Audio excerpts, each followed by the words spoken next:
Sometimes I'm tired. And like there'll be days that because it was a theatre, we'd have like shows after the working day till 10 p.m. I'm in there since 10 a.m. And like Yeah. the expectation is like, oh well, we'll do that and we'll just toilet. By the time I had quit this job, I had over 100 toils, more than 100 toils.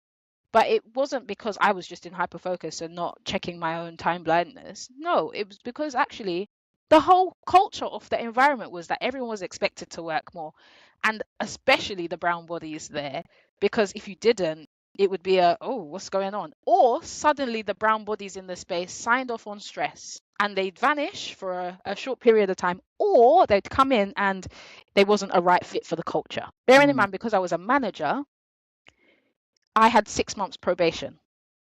Six Yeah. months. And Months. in That's that six crazy. months, I was expected to create a course from scratch that didn't exist, launch a website, recruit successfully for a place that we didn't even have a building for. And bearing in mind, this is like children's education, so a college. And we weren't even in the place. Like, it was a miracle to have pulled that off and got it over the line. But I actually also, by that March, I started in September. By that March, I said, we're not going ahead in 2024. We're not opening 2024. And that took me pushing back against my line manager, who didn't have a Scooby about education, didn't, but Mm. constantly was like the kind of yes man. And he would, in conversation with me one to one, yeah, yeah, yeah, yeah. And then you get in a board meeting and he said totally different thing. I think you think. And I'm like, what? You know, and those moments happened so frequently.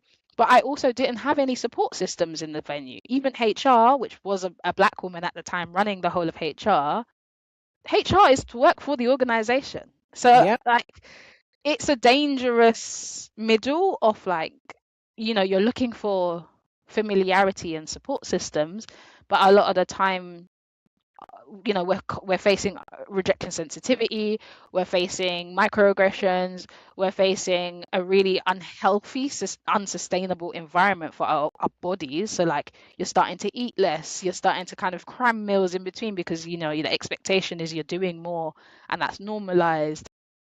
You know, you take a day off and someone notices your days off, but Mm. someone's missing for 2 weeks on end and it's like, do we not break the same? Am I not am I meant to be a machine, or like rest is not the same thing for us? I have a story about that, but I'll let you Yeah. finish. So But yeah, yeah. I just think there was a lot of things which at the time I didn't even know I had ADHD.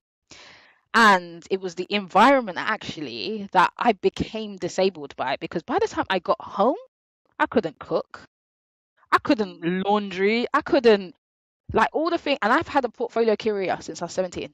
Like I've always had more than one job. I've always been able to juggle. This pushed my systems into overdrive to a level that was like, wow. And then when I actually started to look at the patterns of the organization, the people that were suddenly falling ill were the black women. The people that were suddenly, you know, the healthiest, were paying extra to do massage and float and this and that. That was literally not well-being. That was keep ourselves alive. Mm. At what cost? Because that's half our salaries we're spending to even do that, you know. And it's just, yeah, so much of it was traits that I could see I had built coping mechanisms for myself that appeared to people as high functioning, which I think is just high masking to the detriment of our bodies. Yeah. But it became so unsustainable because I was also given no grace and no space to have variance and be a fallible human with, you know, a womb and periods, number one, because our hormones doing madness also. Yeah.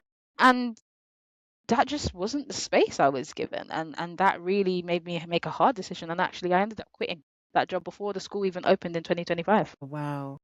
So, yeah. ADHD Babes, the podcast, every 2 weeks on Wednesdays.